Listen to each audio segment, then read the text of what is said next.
आज किशोरी जी अपनी सखीन के साथ भ्रमण करवे के काजे गई हैं। अब थोड़ी बड़ी है गई हैं, तो कीर्ति मैया अनुमति दे दें, लाली ने बाहर चलो जाए करे, कोई ऐसी दिक्कत ना। सब सखीन से कहें ध्यान रखियो, भोरी है या कि सब आभूषण और सब सामग्री को गिन के ले जाइयो। किशोरी जी आज यमुना तट देखने की जिद करती हैं और सब सखीन के साथ यमुना तट गई हैं। यमुना जी की अविरल धारा देख करके किशोरी जी तो वहीं बैठ गई और सब सखीन से बोली, आज यहीं कछु पामेंगी, यहीं कछु भोजन करेंगी, जाओ वन में से कछु फल ले आओ, वन में से कछु पुष्प ले आओ, एक दूसरे को श्रृंगार करेंगी और यहीं फल को सेवन करेंगी। तो एक एक करके सब सखियां चली गई हैं और सब ढूंढ रही हैं, कहीं से फल तोड़ के, कहीं से पुष्प आदि तोड़ करके चयन करके लाने के लिए सब सखियां चली गई हैं। इतने में ही यमुना जी के उस पार नंद भवन है और नंद भवन से श्री ठाकुर जी खेलने के लिए आ रहे हैं यमुना तट पर। ठाकुर जी पहुंच गए। जैसे यमुना जी के तट पर पहुंचे, यमुना जी के तट पर जाकर के सामने की ओर देखा, बड़े बड़े नेत्र और माथे पे सुंदर रोरी को बिंदा लगाए करके, नील वसन पहन करके छोटी सी किशोरी जी बैठी हैं। ठाकुर जी बहुत देर तक तो मानो जैसे छिप करके आड़ में थी देखने लगे। सूर श्याम देखत ही रीझे, ठाकुर जी देखते ही किशोरी जी के मुखमंडल में ऐसे आसक्त हुए कि सब भूल गए। चक डोरी हाथ में लिए खड़े भये, गिर गई नीचे। और जो भी ठाकुर जी बड़े अदा में निकले ना, बड़े सज धज के निकले, बहुत स्वरूप साज सज्जा सब धारण करके निकले, बड़े कॉन्शियस रहे अपने स्वरूप के प्रति। लेकिन किशोरी जी को देख करके सब भूल भाल गए। ठाकुर जी किशोरी जी को देखा और देखते ही ठाकुर जी सोचने लगे, बोले अरे भैया मैं जाए के पूछूं तो सही जी कौन है, और जी कहाँ ते आई है, कहाँ इनको गांव है, कहाँ इनको नाम है, कैसे आई है पूछूं तो। वहां सामने छोटी सी किशोरी जी बैठी है, यहाँ ठाकुर जी पीत वस्त्र पहन करके आए।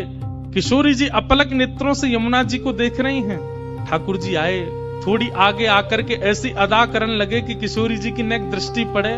कछु गान लगे, कछु करन लगे, कछु ऐसे इशारे करने लगे कि किशोरी जी की नेक दृष्टि पड़े लाला पे।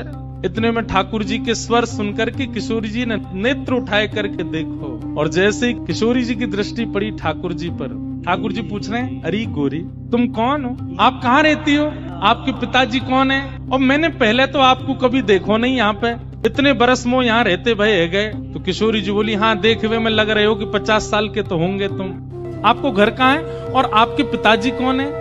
किशोरी जी बोली, अरे हम वृषभानु जी की लाली हैं और बरसानो हमारो घर है, वहीं रंग महल में हम रहमे, और यहाँ हमारो खेलवे को कोई प्रयोजन नहीं है, हमारो भवन इतना बड़ा हम वहीं खेलती रहे। अरे जब ते जन्म भयो तब ते आज तक हमने तो अपनो पूरा भवन देखो ही नहीं, इतना बड़ा भवन है हमारे पिताजी को, हमें कहाँ जरूरत पड़ी यहाँ आके खेलवे की। ठाकुर जी बोले, तो फिर अपने भवन में ही खेल लो, काय को आई हो यहाँ पे, यहाँ काय को डोल रही हो, ऐसी छोटी सी हो, कोई हरण करके ले जाएगा तुम्हारो। किशोरी जी बोली, वो तो आज सखीन को मन हो कि यमुना तट पे चलें, या हमारे हम उनके संग आए गई हैं, बाकी तो या स्थान में हमारे बरसाने में मना करी गई है कि जमुना तट और जमुना के पल्ली पार जानो ही नहीं है। ठाकुर जी बोले, वो काय को, बोले हमारे बरसाने में ऐसो कहवे कहा कि जमुना के तट पे और जमुना के पल्ली पार एक छोरा डोले, और वह छोरा को नाम तो मैं ना लूंगी, ऐसो सुनो वह को नाम गावे तो प्रकट है जाए। ठाकुर जी बोले, अच्छा कोई और पता, हाँ नंद जी को लाला है, वो नंद जी को छोरा, बाकी पिताजी को नाम नंद है, वाके काजे हमारे पूरे बरसाने में ऐसो हल्ला है कि वो चोरी करे, माखन की दही की चोरी करे। अब भैया पहले तो चोरी छोटी छोटी वस्तुओं की होवे, धीरे धीरे फिर चोर निपुण है जाए तो बड़ी बड़ी वस्तुओं ने चोरी करे। अब हमें तो ऐसा लगे नंद जी को छोरा दही और माखन की चोरी करे, कहीं हम यहाँ आ गए, हम तो बड़े घर की बेटी हैं, हमारे गले में ऐसे सुंदर सुंदर नवलखा के हार हैं, हमारे कानन में ऐसे महंगे महंगे कुंडल हैं, हमारे ऐसे ऐसे कड़ूला हैं, कहीं वाको मन आ गया और सब हरण करके ले गए तो या हमारे, हम तो यहाँ आमे ही ना है वाके डर के मारे। इतने में ही ठाकुर जी नीची नजर करके सुनने बोले, अच्छा। किशोरी जी बोली, अच्छा तुमने देखा वो नंद जी को छोरा, तुम जानो भाई। ठाकुर जी बोले, वैसे बहुत बदनाम है बेचारो, ऐसो है ना है वो, मैं तो भाई बहुत अच्छे से जानू, वो ऐसो है ना है, बहुत सीध हो भोर हो है, बेचारो वाह यूं लगे कि घर में दही खाऊंगो, घर में मक्खन खाऊंगो, मेरी मैया बूढ़ी है गई है, वाकू दही बिलोनो पड़ेगो, बूढ़ी बाड़ी मैया की सेवा करनी चाहिए, वासो काम नहीं करानो चाहिए, या हमारे दूसरे के घर जाके दही खायावे। और इन गोपीन ने वहां पे झूठ और चोरी को आरोप लगाई दियो। मैं तुम्हें सांची बता रहा हूं। किशोरी जी बोली, जा तरीका से आप पक्ष ले रहे हो और जा तरीका से तुम्हारे नैन मटक रहे हैं, बातें तो यूं लग रही है कहीं तुम ही तो नहीं हो नंद के लाला। ठाकुर जी की मुस्कान देख करके किशोरी जी उठ के खड़ी है, अरे तुम ही हो नंद के लाला, मैं अभी भाग रही हूँ, रुको। अरे अरे ललिता, अरे विशाखा, कहाँ को चली गई? अरे देख वही चोर आए गए और जाके हम सब चर्चा कर रहे। ठाकुर जी दौड़ करके गए, सामने जाके बैठ गए हाथ जोड़ करके। वो कहा कह रहे हैं, तुम्हारो कछु चुरायो हमने? किशोरी जी बोली, अभी तक तो नहीं चुरायो, आगे की पता नहीं है। ठाकुर जी बोले, ये सब बात बना में, और तुमको देखो बातन में आए के विश्वास नहीं करना चाहिए। नेक मुझे समय दो, और समय कैसे दो? नेक दिन मेरे संग खेलवे चलो, मैं तुम्हें खिला के लाऊंगा, और तुम मेरे संग खेल के आई हो, और शाम तक देखियो, अगर तुम्हारो कछु चोरी है जाए तो भैया तुम बड़े बाप की छोरी हो, तुम्हारे घर में कोई कमी तो होएगी ना। अगर मैं एक आध नग चुरा भी लूंगा तो तुम्हारे यहाँ तो बहुत सारो है, और यदि चोरी नहीं करूं तो फिर मुंह को अपनो सखा बनाए ले, फिर हम दोनों रोज खेला करेंगे। अपनी चिकनी चुपड़ी बातों से किशोरी जी को अपनी ओर खींच लिया ठाकुर जी ने, और फिर इमोशनल ब्लैकमेल कर रहे हैं। कहा, अब ठीक है, कोई बात ना है, आपके मन में पहले से ही मेरे प्रति चोर भावना है, अब वाकु तो मैं दूर ना कर सकूं। ठीक है, आप तो जाओ, आपकी तो बहुत सारी सखी हैं, ललिता विशाखा सबन को नाम आप ले रही हैं, उनके पास आप चली जाओ, मैं तो अकेला हूं, देखो मेरे तो कोई ग्वाल बाल भी नहीं है। और भाई बात ऐसी है कि ग्वाल बाल सबरे आए हैं, पर ठाकुर जी सबन को सौगंध दे दे कि उनकी मैयान की बोले पीछे खड़े रही हो, मिलवे जा रहा हूं मैं, आई हूं मत वहां पे। सबरे ग्वाला खड़े छुप के, वो लाला को काम बन जाए बस, मैं तो अकेला हूं, और मेरी तो चकडोरी भी गिर गई है जमुना जी में, अकेलो ही बैठ के चलो जाऊंगा अपनी मैया के पास। किशोरी जी इतनी भोली बेचारी, ठाकुर जी पर दया आ गई उनको। अरे ना तुम अकेले ना हो, तुम अकेले बताओ कहाँ चले खेलवे। ठाकुर जी बोले, पास में एक आम को बगीचा है, और वह बगीचा में बड़े सुंदर सुंदर आम लगे। ठाकुर जी ने मन में विचार करी, अब किशोरी जी मिली हैं तो ने अपने जैसो गुण तो दे दूं इनको। वहां में बड़े सुंदर सुंदर आम लगे, और वो आम को बगीचा हमारे नंद राय बाबा को ही है, आप वहां चलो, बढ़िया पके पके आम तोड़ तोड़ के प्रेम से पामेंगे। हाँ, किशोरी जी बोली, हाँ चलो आम पावे चलेंगे। अच्छा, इस बीच खूब बात भई है ठाकुर जी और किशोरी जी की, हाथ पकड़ के दोनों जा रहे हैं।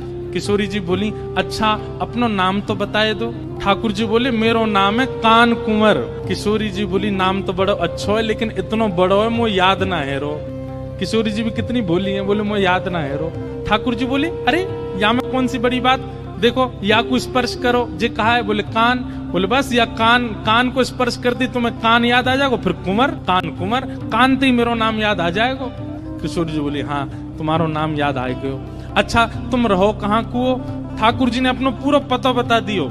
जमुना जी पार करोगे, सीधे जाओगे, वहां पे गोकुल आ जाएगो, वहां सबसे बड़ी हवेली जो है वो हमारी है, हम बड़े बाप के लाला हैं। तुम बहुत देर से बता रही बड़े तुम्हारो महल है, ऐसो आंगन है, ऐसो सब है, सब बात है रही है। और किशोरी जी को हाथ पकड़ करके ले गए बगीचा में, एक आम को वृक्ष। ठाकुर जी ऊपर चढ़वे में निपुण कम है, और होंगे भी तो किशोरी जी के सामने आज दिखा रहे हैं, मुंह पे चढ़वो ना आवे ऊपर। 2-3 बार चढ़े फिर फिसल गए। किशोरी जी बोली, अरे तुम पे तो चढ़वो ना आवे, देखो मैं चढ़ के बताऊं। किशोरी जी बोले, हाँ आप चढ़ जाओ। किशोरी जी ऊपर चढ़ गई। ठाकुर जी बोले, प्रथम मिलन हुआ है, पहले मिलन में अपनी छाप नहीं छोड़ी तो हम काय बात के कन्हैया, अब आ जाओ ऊपर। ठाकुर जी बोले, अरे श्यामाजू, अगर मैं ऊपर आ जाऊंगा और फिर आम तोड़ेंगे तो नीचे पकड़ेगा कौन, और हम आम तोड़ेंगे नीचे गिर के सब फट जाएंगे तो पामेंगे कैसे? किशोरी जी बोली, हाँ बात तो सही है, तो कहा करें? ठाकुर जी बोले, मैंने अपनी पीताम्बरी खोल ली, आप ऊपर ते आम घेरो। किशोरी जी बोली, हाँ ये अच्छा। नीचे ठाकुर जी खड़े हैं, किशोरी जी आम तोड़ रही हैं, खूब सारे आम तोड़ लिए, ये बारो निकारो वो बारो निकारो। ठाकुर जी नीचे तो ही बता रहे हैं, किशोरी जी ढूंढ ढूंढ के आम दे रही है नीचे। इतने में ललिता विशाखा ढूंढ रही हैं हमारी किशोरी जी कहाँ चली गई, और ढूंढते ढूंढते ढूंढते उनको दूर वृक्ष पर नील पोशाक धारण करी भाई किशोरी जी दिख गई कि ऊपर चढ़ी हुई है वहां पे। यहाँ ते ललिता विशाखा दौड़ी, ठाकुर जी को पता चल गई कि ललिता विशाखा आ रही ऊपर ते। किशोरी जी बोली, ये सब मेरी सखियां सबरी आ रही हैं, अभी इनको भी आम खमामेंगे। ठाकुर जी बोले, ये 8 और ये 9 और मैं 10वो, और आम उतर के आए 5, या को मतलब पहले तो यही पामेंगी और बाकी इनकी सबरी चतुर सखी ये सबरी पा जाएंगी, मुंह को कहा मिलेगो। सो ठाकुर जी ने कहा कियो, हे श्यामाजू जे आम ने गंदे से है गए, मैं इनको जमुना जी में धोके ला रहा हूँ भाई। किशोरी जी बोली हाँ हाँ चले जाओ। ठाकुर जी आम लेके गए और बगीचा संभालने वालों जो माली हतो का हो वहां से जाके बोले, अरे तू पूरे दिन सोतो रे, बाबा ने यहाँ बगीचा में तू को रखवाली करवे को रखो है। अरे नाय लाला ऐसी बात ना, तेरी बाबा तो जाके शिकायत करूंगा। नाय कछु मत कहियो। देख 9 चोरनी आई है हमारे बगीचा में और सबरी आम चुरा चुरा के ले जा रही, मैं छीन के लाया हूं उनते। 8 तो नीचे उतरी आई, एक अबे ऊपर चढ़ी हुई है, जा देख ले उन्हें। इतने में ही महाराज बगीचा को मालिक आयो आकर के जैसे ही माने जो दूर से चिल्लाना शुरू, अरे चोर आ गए चोर आ गए। इतने में ललता विशाखा आई जल्दी से किशोरी जी को नहीं। किशोरी जी बोली अरे वो कान कुंवर आए रहे होगो, कान कुंवर आए रहे होगो। ललता जी बोली भागो यहाँ से, जान बचाओ। जैसे तैसे किशोरी जी को लेकर के भागी वहां से। ठाकुर जी प्रेम से अब आनंद में आगे बोले, हाँ अब ने बढ़िया है ना, छाप छूट गई ने। ये प्रथम लीला है, प्रथम मिलन है किशोरी जी और ठाकुर जी का। लेकिन ठाकुर जी ने लीला तो कर दी, लेकिन यहाँ स्थिति ये हो गई कि ठाकुर जी वापस गए और ठाकुर जी के मन में किशोरी जी की रूप माधुरी ऐसी बस गई है। वो नेत्र, वो नासिका, वो मुखमंडल, वो कान, वो चाल, वो बोली, वो सब ठाकुर जी के मन में ऐसी घर करके बैठ गई है कि अब कोई और सुहा नहीं रहे है। छोटे से ठाकुर जी 5 वर्ष के लाला ऐसे गुमसुम चुपचाप बैठे हैं, चलते चलते हंस रहे हैं, बैठे बैठे मुस्कुरा रहे हैं। जैसे एक प्रेमी की स्थिति हो जाती है, नेक्स्ट से ठाकुर जी की वैसी स्थिति है गई और वही स्थिति हो गई है किशोरी जी की।